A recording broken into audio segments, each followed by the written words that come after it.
This is Derek Prall. I'm the editor of American City and County Magazine. I have with me today Marc Ott. He's the executive director of ICMA. Right now, we're in the pre-conference period for ICMA's Unite Digital Conference, which begins tomorrow, Wednesday, September 23rd. So Marc, can you tell me a little bit about yourself and your career? And for those who might be unfamiliar, can you tell me a little bit about ICMA? Hi, Derek. It's nice to meet you. Thanks for the invitation to be here today. I have been involved in local government for 35 plus years, and all of that time in some form capacity in the city manager's office. So I've been a city manager a couple of times over. I've been a city administrator and deputy and assistant city manager over that period of time, and some other positions in the manager's office. All of the places I've worked have been council manager cities, with the exception of a brief period in what's called a strong mayor form of government back in Michigan. It has been a very rewarding career. It continues to be that. After leaving as city manager of Austin, Texas, I went on to serve as the executive director of ICMA, or the International City County Management Association, which has been in existence about 106 years. About as long as Yes, indeed. And from its beginning, it was about bringing professional local government management and expertise to local government, in lieu of back a century ago when local government was fraught by politics and cronyism and all of those other things that affected how governments ran. So for more than a century, ICMA has been about driving excellence in local government, and we do that in a variety of ways. We produce and drive a lot of content about best practices when it comes to virtually any aspect of local government management and administration. Great. So obviously one of those arms is your conference. That this year has, like many others, gone digital. This has been a very, for lack of a better term, disruptive time for a lot of professionals working in local government. We have a lot of folks working from home. Obviously, you and I are. Can you talk a little bit about those disruptions that you're seeing from your membership? What are you hearing from your membership? What are we talking about? What are the challenges that everyone's facing right now? Well, no doubt that it's been disruptive for everyone, from organizations right down to individuals. For our members, our members have always been good at adjusting and being flexible and being able to flex relative to the circumstances at hand. This has been unprecedented in terms of the convergence of so many, major things, whether that is the pandemic itself, novel coronavirus 19, the externalities, adverse, the economic fallout from that, and of course we've had the issues of racial inequity, wildfires and other natural disasters all have come together. Now they need to pick a new Supreme Court justice. And it's all of these kind of the perfect storm right now. Storm. But our members have been adjusting, and it's been challenging, and probably the most significant hit while we've been trying to provide those frontline programs and services, everything from public safety to everything else, has been the anticipated cost that's been associated with it. Sure. No one had any reason to anticipate the cost and the revenue loss. And then at the same time, of course, the most tragic thing has been the tremendous amount of lives lost as a result of this pandemic. So it has impacted, local governments and state governments, but local governments across the board in terms of the full range of things that they do, while at the same time having to shift to a virtual world. Sure.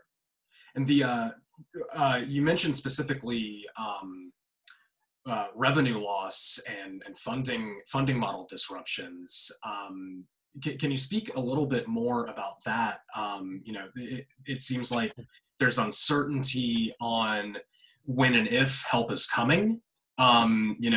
It seems like those who are making these decisions, who are in these positions, the peers of your membership, um, you know, can you speak a little bit to the resilience uh, that they're expressing right now, that they're shoring up? How are we overcoming the financial challenges? Well, they have been resilient, and they've had to make some tough calls, of course, while they continue to provide the critical frontline programs and services, safety needs, healthcare needs that people have. I'm talking about local government, cities and county government. They've been resilient. They've been innovative in coming up with ways that, frankly, when we are post-pandemic, I think those unique innovations that they've come up will continue to serve. And that's what resilience is really about. Resilience is something more significant than just recovery. Sure. And I think that coming out of this, that's right, coming out of this, there are going to be some developments that, continue to serve and help to enhance the quality of life. But while we're talking about finances, I would be remiss if I didn't talk about, the lack of really adequate support from the federal level. We have absolute gridlock up there. It's political gridlock. Republicans and Democrats, fighting over doing something. And in the meantime, to your point, down here locally, we still have stuff to do on a daily basis because that's our job and that's what people expect. And we've been doing it notwithstanding the gridlock at the federal level. That needs to change, right? It's critical, that the gridlock end at the federal level in Congress, and they make some decisions to provide, significant financial support at the local level. The time's now.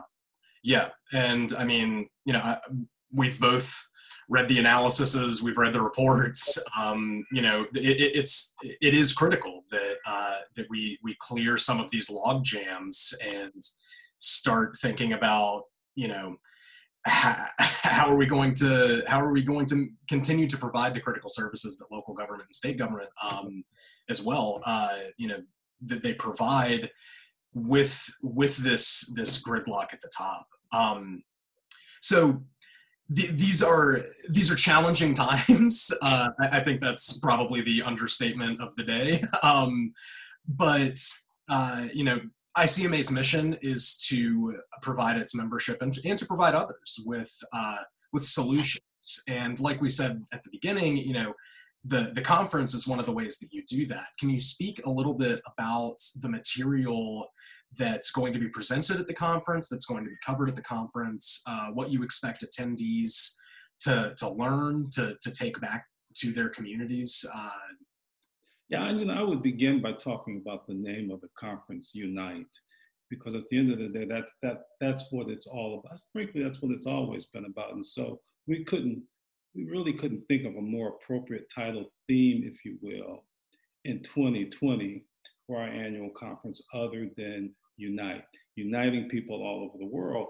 And that makes sense because to the extent that we embrace, right, the diversity that's reflected around the world, the collective creative capacity of all of that diversity, just about anything becomes possible. And we come to this conference with that frame of mind, that anything is possible. So the conference content, everything from, the keynotes to the featured speakers to the 200 plus educational sessions are dealing with this full range of issues that are in fact, the convergence, right, of all of these things, and, the derivatives, the the things that have the fallout from all of these things. So we are talking about issues surrounding the pandemic while we're in it and post the coronavirus. We are talking about economic recovery. And we all know it's always been true in America that the vast majority of the jobs are generated by small businesses on downtown Main Street. And we're talking about effective strategies so that they can assist those businesses so that they can stay alive and be alive post-coronavirus, we are talking about racial justice issues, racial equity issues, an old conversation. But what's significant about now is that we seem to be at a tipping point. These issues have been at the very foundation of our nation. But what was different this time was the demographics of the protesters. It was different, right? I had a hard time at sometimes finding people of color like me in the crowd. That's unusual, And there were other kinds of differences. And from that, we derive, not just me, but lots of people, we derive hope about what's possible this time. And I believe now more than any time before in my life, and I think it's embedded in our content, right? That people want to go forward and not go back. This is a tipping point, and we've tried to reflect that in the content that we're providing to our conferees. Great. And like you said, it sounds like Unite is the perfect moniker for this. It's the perfect umbrella for what's being presented. So Marc, I want to thank you so much for your time. Thanks for speaking with us today and sharing your thoughts.